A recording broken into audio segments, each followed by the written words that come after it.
Muy buenas tardes a todos, bienvenidos a su programa Entrevistas. En esta oportunidad abordaremos el tema del sistema de salud en Bolivia. Por tal razón hemos invitado al doctor Roberto Márquez.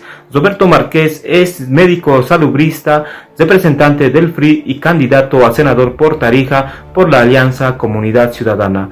Muy buenas tardes, doctor, bienvenido al programa y su respectiva presentación. Muy buenas tardes a ustedes, especialmente a Entrevistas, a ti y especialmente a todos los que nos están viendo y escuchando. Bueno, les habla Roberto Márquez, soy un médico salubrista, un médico que estudió en la Universidad de San Francisco Javier de Chuquisaca. Allá empecé mis luchas también universitarias. Soy un convencido demócrata, autonomista fundamentalmente. A raíz de esto, combinando estudiar y luchar, fui prácticamente dirigente de la carrera de medicina, de la Facultad de Medicina y también dirigente de la Federación Universitaria Local. En esa oportunidad nosotros hemos desarrollado muchas actividades de lucha al lado de las 4 mujeres en la reconquista de la democracia, una huelga de hambre que llevábamos adelante a fines de 1976-77. Bueno, soy un médico que trabaja acá en la ciudad de Tarija. He cumplido muchas funciones, desde prácticamente responsable departamental o director nacional del programa SIDA, fundamentalmente del programa departamental de Chagas. De hecho, soy experto en la promoción, prevención, control, tratamiento y vigilancia epidemiológica de la enfermedad de Chagas. He trabajado con muchos colegas. También he sido responsable nacional del Programa Nacional de Paludismo Malaria. A partir de entonces hemos desarrollado varias actividades eminentemente de contingencia, pero fundamentalmente con el plan, con el Fondo Global, con esa política de hagamos retroceder la malaria. Entonces, sí se han logrado muy buenos resultados. También soy médico, he cumplido varias actividades, fundamentalmente académicas, soy profesor universitario y también en el campo de la investigación, y fundamentalmente también soy un comunicador social. Yo tengo mi formación, fui también periodista, corresponsal de las emisoras mineras. De hecho yo soy del siglo XX, de Yayagua. Indudablemente es mi tierra primigenia, pero soy un chapaco de corazón también, de alma y vida, porque si bien amo y comprendo la realidad de este jirón patrio, lo he hecho también en las luchas al lado de un hombre grandioso como don Óscar Zamora Medinaceli, a quien ha acompañado en todo momento y en todo momento en sus acciones, digamos, de autoridad, ¿no? He sido también uno de los primeros gerentes de aseo urbano de la ciudad de Tarija. Hemos logrado el título de ser una de las ciudades más limpias de Sudamérica. Es un orgullo que lo tenía don Óscar, y yo como gerente de entonces también me siento muy contento de haber logrado aquello. Y en este momento soy un médico de planta que está atendiendo el COVID, ¿no? Es decir, a los pacientes que están con esta infección, de manera que he cumplido también, he sido concejal municipal en la parte política, he sido asesor general de la prefectura cuando estaba don Óscar, antes se llamaba prefectura, he sido secretario departamental de régimen interior. He cumplido varias labores y terminé una de mis labores como director general del Hospital San Juan de Dios acá de Tarija, y cumpliendo siempre mis actividades médicas en el centro de salud. Es un centro de salud de primer nivel de Palmarcito, y en este momento estoy acá trabajando en el centro de salud Guadalquivir, que corresponde a uno de los barrios más populosos de acá de la ciudad de Tarija. Ese es Roberto Márquez. Muchísimas gracias, doctor, y queremos hacerle la primera pregunta de la tarde, y sería: ¿cuáles son los hitos más importantes de la historia del sistema de salud? Bueno, modestia aparte, le voy a decir que he hecho mi posgrado junto a otros colegas en el Centro de Control de Enfermedades de Atlanta, en los Estados Unidos. Estuve allá en Atlanta, Georgia, haciendo también una especialidad de epidemiología convención ¿cómo se llama?, en los datos para la toma de decisiones. Bueno, en nuestro país, ustedes saben, la historia de la medicina es muy rica.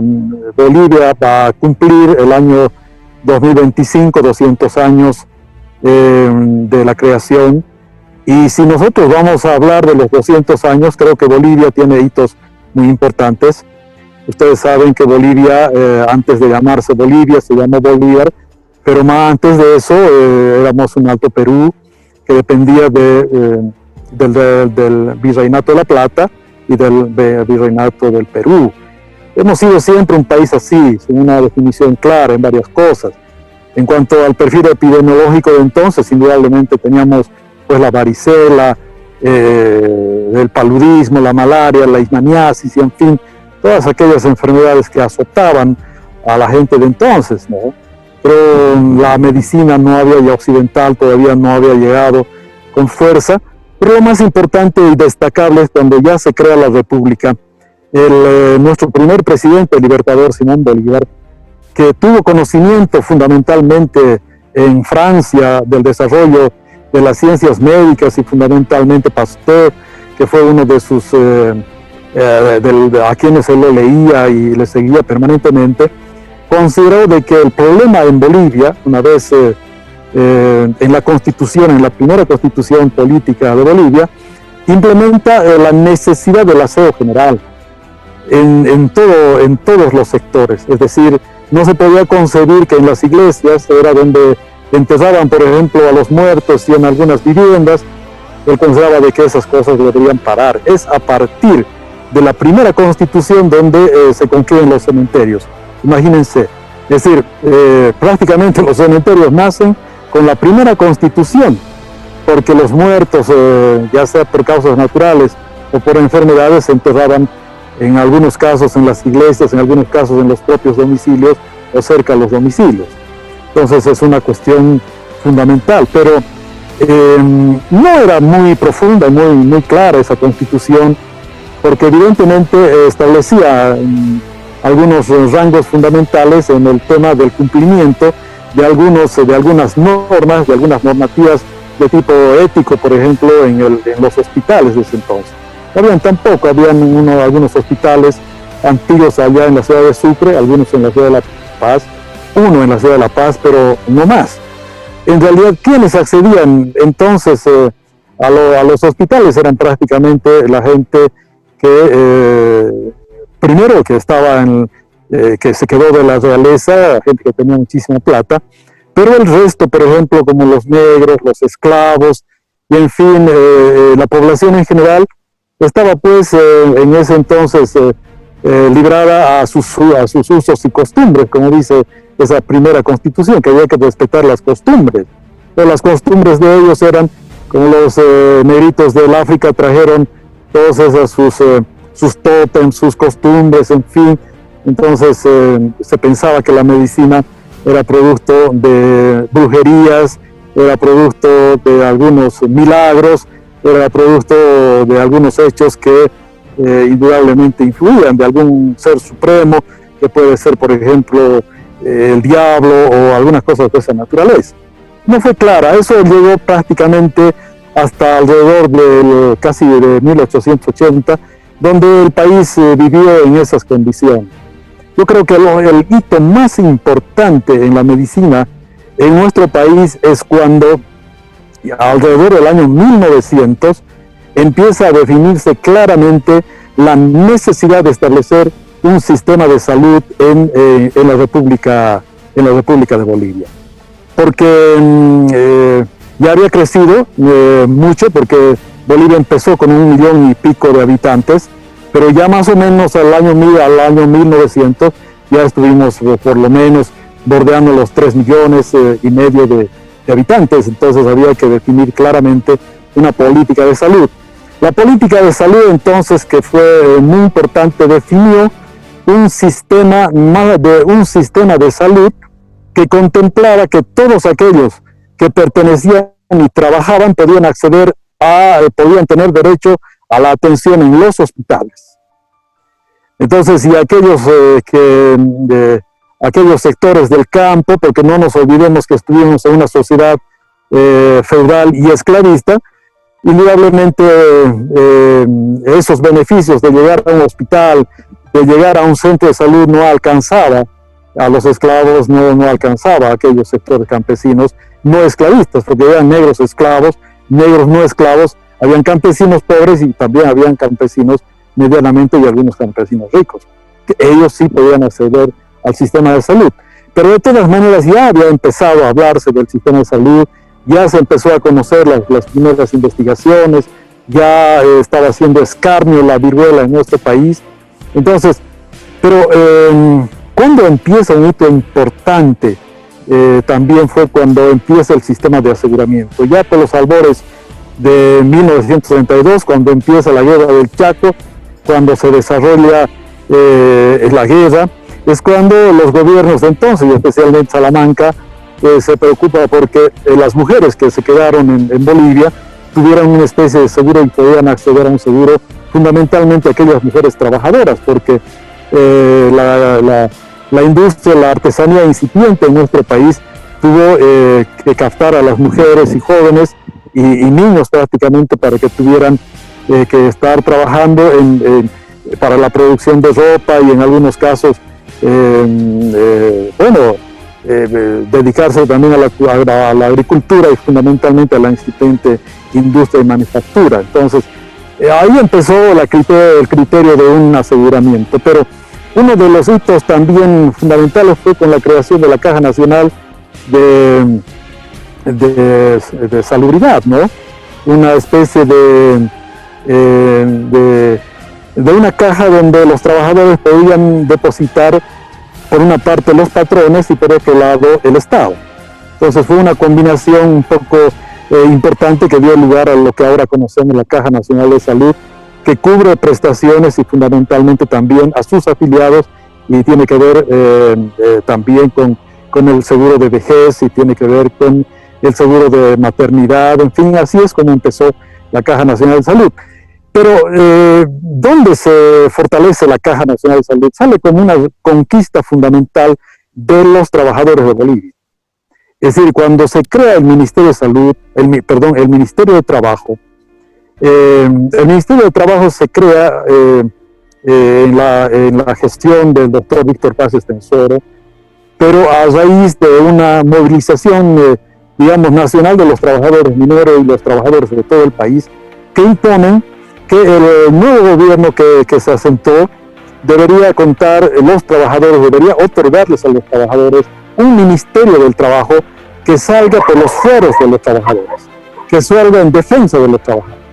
Es a partir de entonces donde nace la idea de la Caja Nacional de Salubridad, de Seguro y Salubridad, a veces así como se llamaba, pero fundamentalmente para atender a todos aquellos trabajadores que pudieran poner, que ponían un 15% y los rentantes porcentajes, tanto los patrones como también el sector patronal, como también el Estado. En este momento ha mejorado eso, hoy la Caja Nacional de Salud es prácticamente un patrimonio de los trabajadores, es prácticamente una especie de una entidad privativa de los trabajadores, por lo tanto no hay gobierno alguno, lamentablemente hay gobiernos que echan mano a la caja y la politizan. Eso es lamentable, pero es porque también los sectores laborales, los sectores de los dirigentes, los trabajadores, permiten aquello. Ahora, ¿cómo nace el Ministerio de Salud? El Ministerio de Salud nace como una necesidad histórica para responder a los intereses del pueblo boliviano, fundamentalmente de todos aquellos sectores que necesitaban llevar adelante las políticas de salud. Ya la Organización Mundial de la Salud, la Oficina Panamericana de la Salud, en fin, los organismos internacionales pusieron todo de su parte, ¿no? Los expertos consiguieron financiamiento y se consiguió mucho financiamiento. Entonces funcionaban los programas, como programas, por ejemplo, se acordarán muchos del Servicio Nacional de Erradicación de la Malaria, por ejemplo. El Servicio Nacional de Erradicación de la Viruela, por ejemplo. Es decir, la lucha contra la poliomielitis, fueron unos programas y la lucha contra la tuberculosis. Entonces fueron 4 pilares fundamentales en los cuales por los cuales se creó el Ministerio de Salud, y luego más tarde, más rápido que tarde, ya empezó también con la política de crear programas referidos a la salud del niño, la mujer, la madre, la salud madre-niño, y fundamentalmente también de atención a todos aquellos sectores trabajadores. El nivel de gestión, que quiere decir administrativo, lo tiene fundamentalmente el Ministerio de Salud, que es el ente rector a nivel nacional. Debe serlo, porque es el único ente, así como los ministerios, el MINSA en Chile, el MINSA en el Perú, en fin, en todas partes del mundo, son los ministerios los que comandan y dirigen todas las estrategias, las tácticas y las metodologías y las políticas en salud en cualquier país, ¿no? Entonces, en las políticas de gestión, en el modelo de gestión, los departamentos, los servicios departamentales de salud son las otras instancias de rectoría departamental, ¿no ven? Es decir, son estas que a nivel departamental se hacen cargo, de acuerdo a la realidad de cada departamento, la rectoría a nivel departamental. Ellos obedecen, indudablemente en ese momento obedecían al Ministerio de Salud, porque así fue. Éramos un país fundamentalmente centralizado, entonces además que los directores de sedes eran nombrados por el gobierno y fundamentalmente por el ministro de Salud. Eran ministros que estaban trabajando en los departamentos. Luego, los directores locales de salud, ¿no? Es decir, aquellas redes, las redes de salud que son municipales, son otras instancias también de gestión del sistema de salud, y las otras que ahora son muy locales y que tienen que ver también ahora con la administración de los entes, como son las autonomías indígenas, originarias. Entonces creo que esos más o menos son los niveles, pero ¿dónde termina? ¿Dónde hubo un rompimiento de esta política de salud?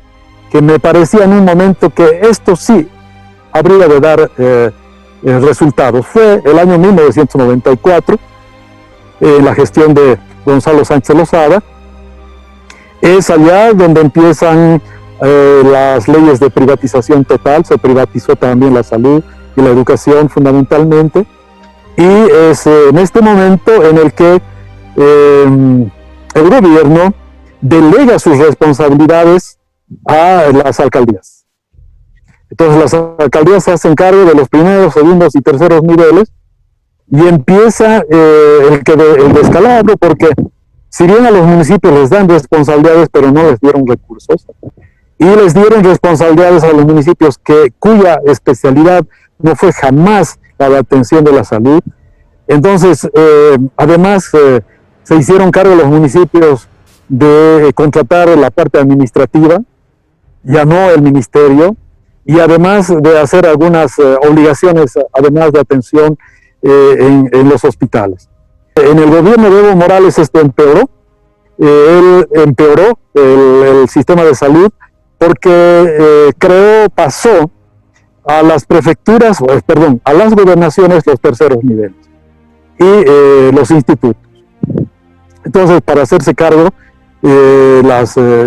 ¿cómo se llama? Las gobernaciones, y las gobernaciones manejaron como una unidad los hospitales, ¿no? Es decir, como una unidad que produce cemento, una unidad que puede hacer un asfaltado, como un SEDECA, por ejemplo. Es decir, tiene el mismo rango el Hospital San Juan de Dios acá en Tarija, o el sistema de salud, como una instancia de pavimentación, ¿no? Una instancia de caminos.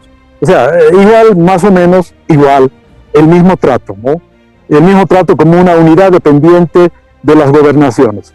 Como no tienen la expertise las gobernaciones, ni saben cómo manejarlo, entonces se dedicaron a politizarlo, a utilizar los servicios para fines electoralistas en unos casos, y al mismo tiempo para llenar a sus acólitos o a todos sus militantes en este servicio. Vea cómo se desinstitucionalizó en estos 14 años la salud, Entonces aprovecharon para que continuase el uso político del sistema de salud, que es una vergüenza, porque en este momento del COVID, de la pandemia del COVID, la política está por encima de la ciencia, por encima de la salud. Entonces, este fue un problema fundamental de la privatización, de la fragmentación, de la segmentación de la salud, que es hasta este momento, porque no hay un cambio. No hubo un cambio en la política de los años, por ejemplo, de la privatización. Con la política de Evo Morales no hubo prácticamente un cambio. Él entró como una política de cambio, Evo Morales, pero en realidad se dedicó a muchas cosas, de la construcción de muchas cosas, de la dilapidación de recursos, a comprarse aviones, comprarse helicópteros, a hacerse un edificio, hacer canchas de todo tipo en todas partes, en los lugares donde no hay ni gente, pero se olvidó totalmente del sistema de salud. Y el sistema de salud quiso corregirlo el presidente Evo Morales ya como una especie de campaña, creando un mamarracho que no sabemos si es un seguro universal de salud o es un sistema universal de salud. Indudablemente estos dos hitos, fundamentalmente tener un seguro universal de salud, es una necesidad del pueblo boliviano, pero también es una necesidad clamorosa contar con un sistema único de salud que en este momento no podemos decir que exista. Por eso es el caos. Lamentablemente, como habíamos dicho, el Ministerio de Salud se creó como un ente rector nacional para manejar y dirigir y establecer las políticas de salud. En este momento, el Ministerio de Salud, con la presidenta Yanina Áñez, el ministerio se ha reducido prácticamente a una oficina donde se compran respiradores y luego los respiradores no sirven. Se ha convertido prácticamente en una instancia, en un nivel donde no podemos hablar claro y definitivamente de que haya recobrado la rectoría el Ministerio de Salud. Lo mismo, los sedes son dominados por los gobernadores o los alcaldes, y ellos son los que manejan, que han perdido prácticamente la rectoría porque no alcanza sus niveles de autoridad a otros niveles. Por eso es, por ejemplo, que acá la alcaldía o la gobernación o los bancos o cualquier institución o la misma policía se suele poner unos túneles de aspersión de no sé qué sustancias, y los servicios departamentales de salud nunca se pronunciaron, nunca dijeron nada, y sobre la venta de sustancias que los organismos internacionales dicen que no están autorizados, el Ministerio de Salud tarda prácticamente unos 3 meses, más de 100 días en tomar una decisión, cosa que llama mucho la atención, y los servicios departamentales de salud tampoco. Entonces dan su venia y luego retroceden. ¿Qué quiere decir eso? Que estamos en una especie de descomposición del sistema de salud. Es decir, donde aquí es sálvese quien pueda y aproveche lo que más pueda. No sé, hasta ahí puedo yo llegar. Seguramente espero las preguntas de ustedes. Muchísimas gracias, doctor, por darnos la respuesta a cuáles han sido los hitos más importantes en la historia del sistema de salud. También hacernos un panorama, ¿no? Un balance de lo que es en la actualidad, y también dar su opinión respecto al sistema de seguro universal implementado por el anterior gobierno de Evo Morales. Fernando, para dar continuidad a nuestro programa, vámonos a la segunda parte. Tuvieras la palabra. Sí, muy buenas tardes, doctor. Vamos a dar la palabra a aquellas personas que quieran preguntar. Pueden levantar la mano y se les va a habilitar el micrófono. Aquí le va a preguntar César Fernández. Adelante, César. Muchas gracias. Buenas tardes, doctor. ¿Cómo le va? ¿Cómo está? Lo primero que quisiera preguntar es... normalmente los protocolos de salud que hay en las cajas son los parámetros para varias instituciones. Y ahí nace una pregunta, doctor. ¿Cuál es el protocolo por favor, que usa usted propiamente para los pacientes con COVID, ¿no? Entonces, porque recuerdo que en el penúltimo protocolo que nos pasaron, no estaba la aspirina, no estaba la ivermectina, no estaba el ibuprofeno, tampoco estaba la dexametasona, y precisamente creo que son los medicamentos que realmente están haciendo efecto y muchos médicos lo están usando. Por favor, si puede pronunciarse sobre este punto específicamente, doctor. Sí, bueno, esto es una pregunta muy importante.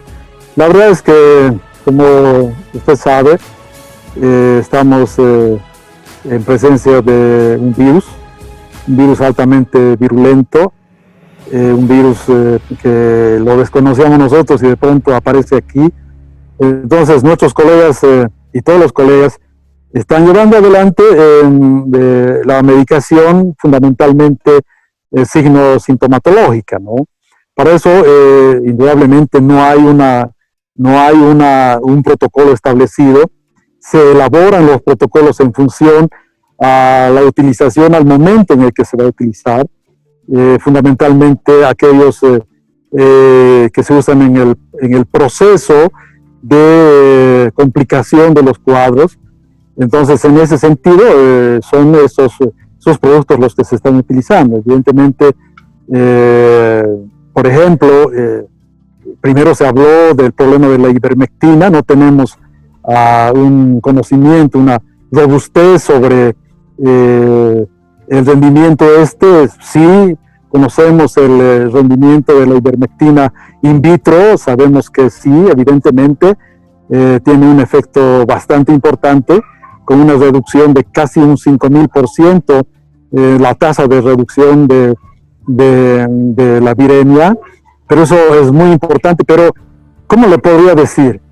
En los primeros momentos, cuando está empezando el proceso, antes de la sintomatología pulmonar, antes de que vaya profundizándose la complicación, se está utilizando la ivermectina, indudablemente, pero después todos aquellos soportes medicamentosos que tienen que ver con el manejo de la temperatura y sobre todo viendo que manejando el tema de la inflamación y para evitar de que lleguemos a los niveles esos de la tormenta de citoquinas, ¿no?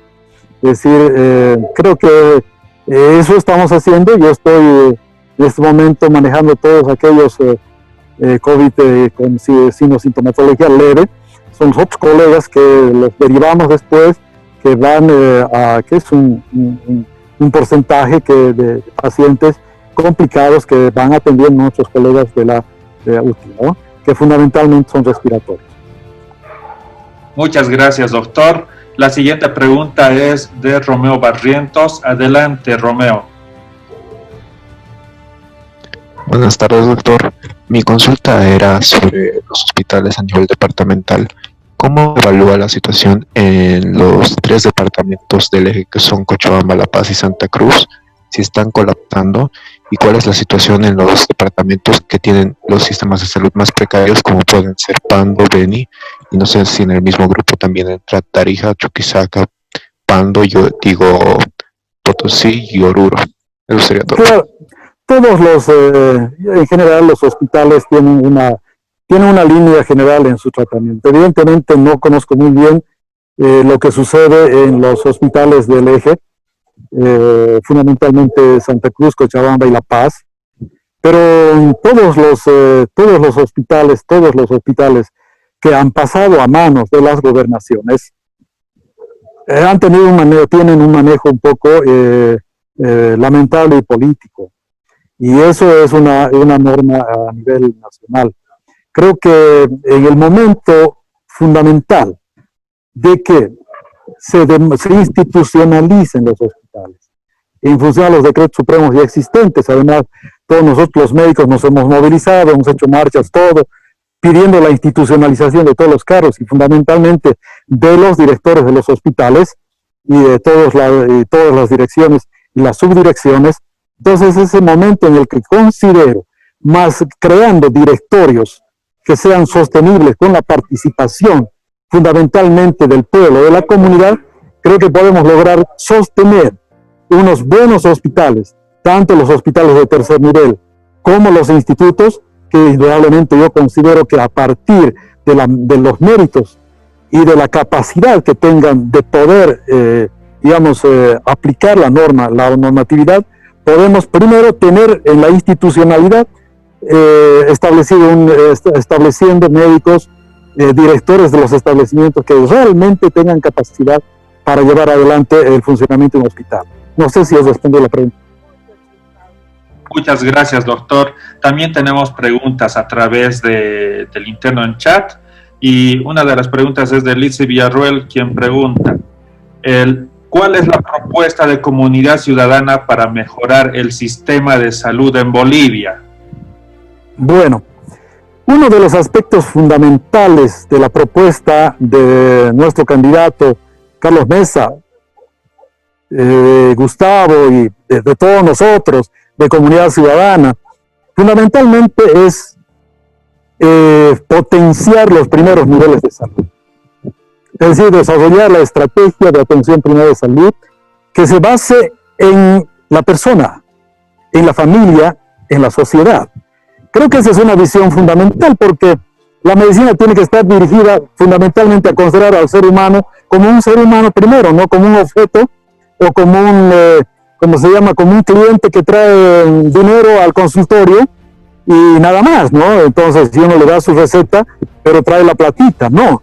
Hay que considerar que es un ser humano fundamentalmente, en el que tenemos que pensar primero que en función de la salud, no de la enfermedad.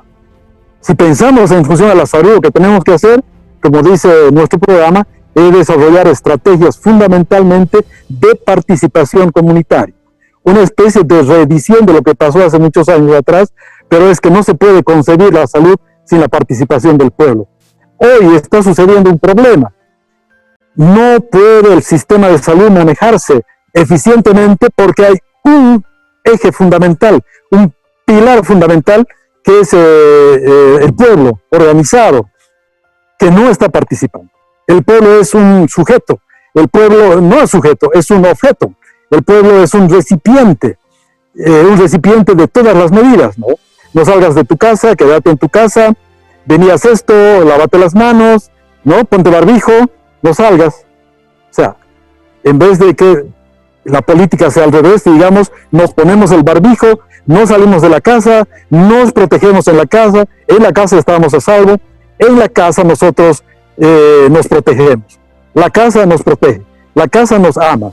Entonces, además la identificación, imagínense, yo estaba viendo por la televisión la cantidad de muertos en las casas que han encontrado. Este es un problema de sensibilización, de participación y de organización en ese aspecto.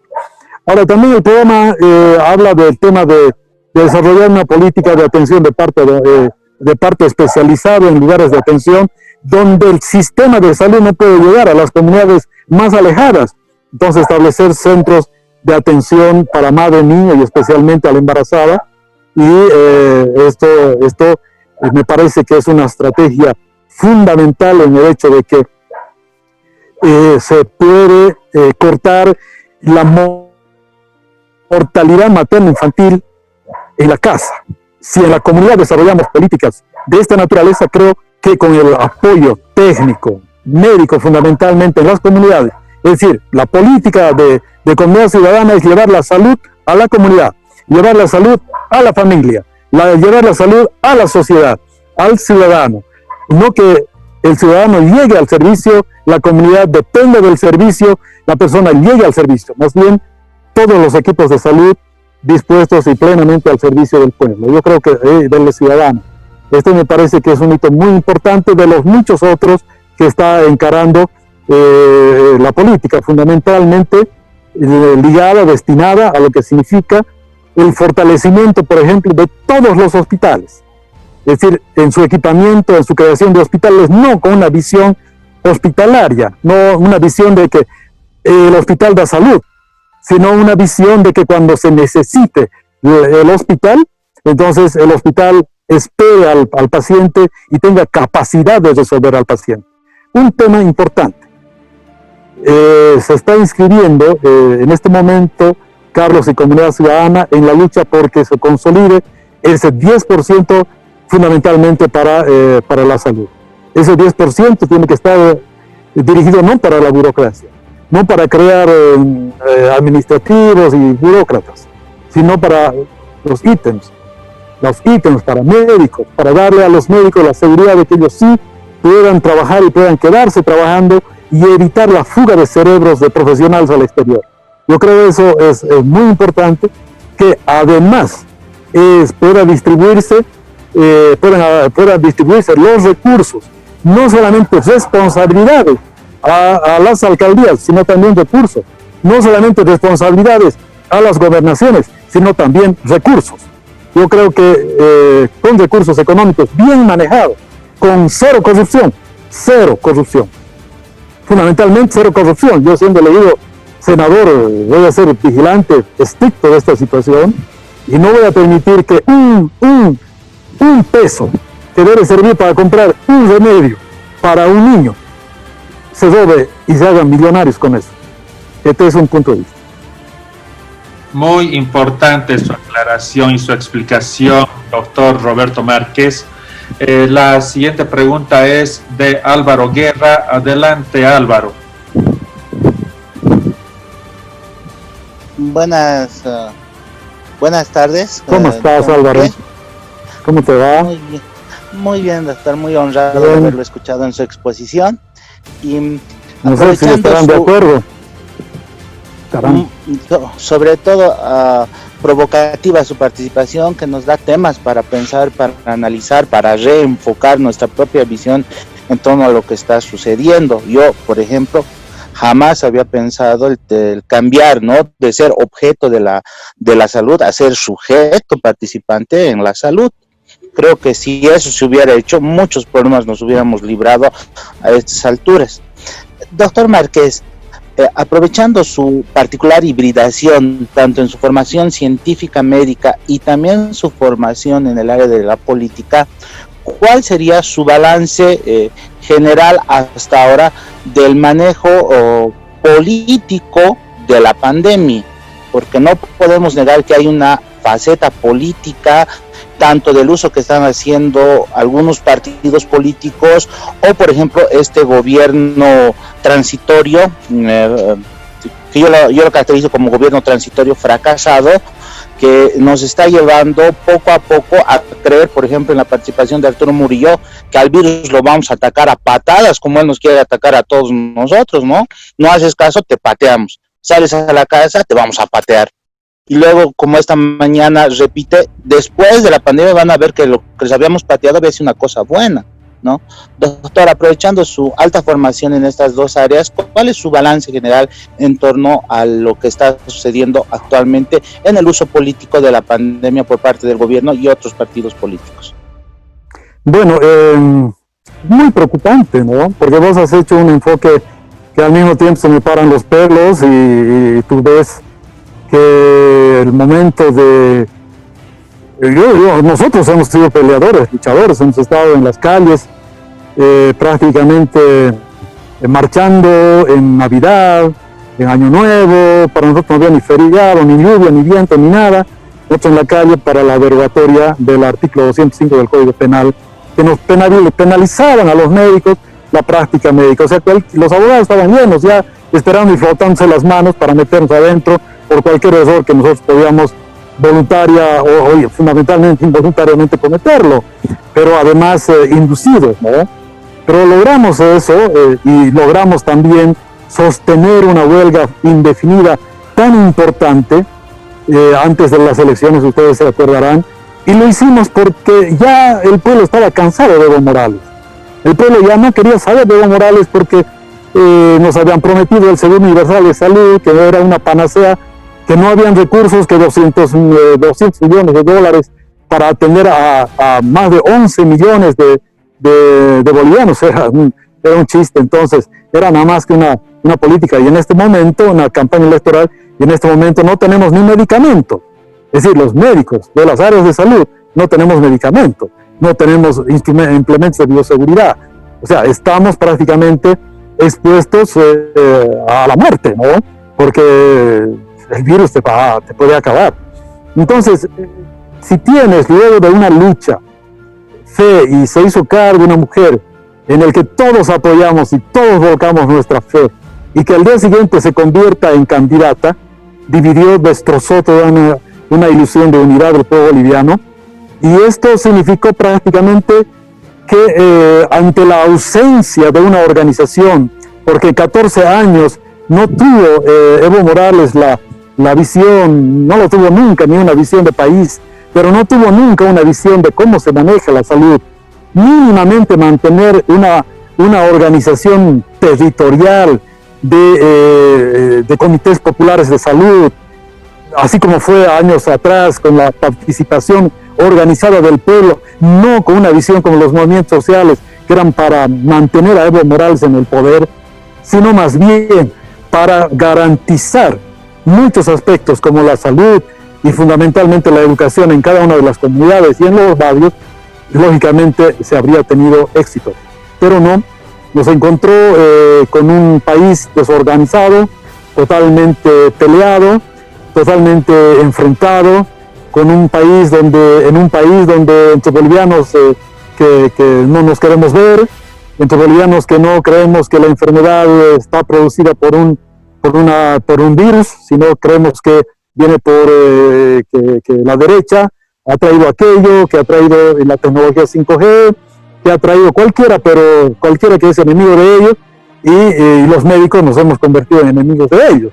De manera que es doloroso ver que nuestros colegas médicos, enfermeras que están yendo a trabajar, no saben cómo salen de sus casas a trabajar para enfrentarse al coronavirus y reciben una pedrada, reciben el maltrato, el insulto, en fin, de esta gente. Entonces, eso es producto de que no hay un gobierno que haya tenido capacidad de decir no, yo en este momento no soy candidata, yo en este momento soy la presidenta, pero voy a ser la presidenta para unir a este país, y mi esfuerzo va a ser ese.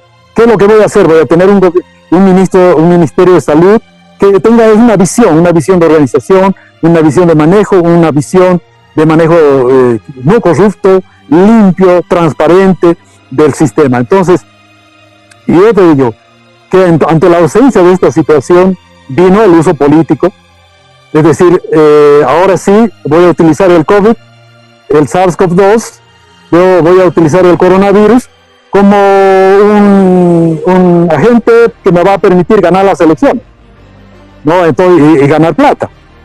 Entonces han comprado esos respiradores ahí que es una vergüenza de este país, y lógicamente por encima de todo resulta que los gobernadores, resulta que son ellos los que dan los informes de salud y los médicos no. Los médicos están reducidos a dar las cifras, los médicos están reducidos ahí escondidos tras sus trajes de protección, metidos en sus consultorios, en fin, pero son ellos, no los otros, ¿no?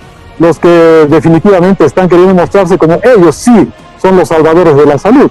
Sin embargo, ni siquiera en su práctica profesional, muchos son abogados, ni siquiera nunca han ejercido ni la abogacía, pero sí son gobernadores o pueden ser alcaldes, en fin, de todo, pero una vergüenza.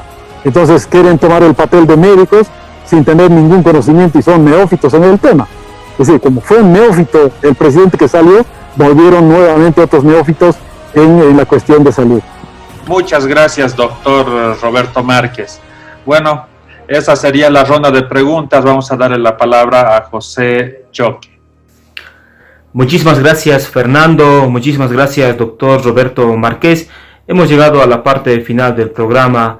Doctor, para cesar su participación, algunas conclusiones que nos quiera compartir respecto a su participación del día de hoy sobre el tema del sistema de salud en Bolivia.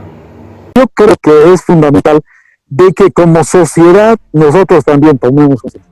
Porque si bien los médicos podemos decir una cosa, pero la otra parte, fundamentalmente el 50% o quizá más, depende siempre del paciente.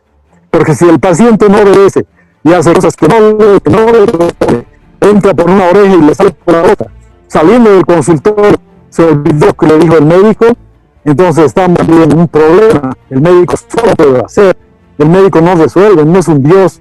El médico es un ser humano que puede enfermarse, que puede morir. Entonces, no, tenemos que tener consideración. Yo eso le digo al pueblo. Muchísimas gracias por escucharme. Muchísimas gracias, doctor. También agradecer a todas las personas que se han conectado a través del Zoom para participar con las respectivas preguntas y agradecer a las personas que hacen posible, ¿no?, que este programa se realice, a las juventudes del Movimiento Vida, a las juventudes del Frente Revolucionario de Izquierda de Cochabamba. Nuevamente gracias y les invitamos a seguirnos en nuestras próximas emisiones y que tengan muy buenas tardes.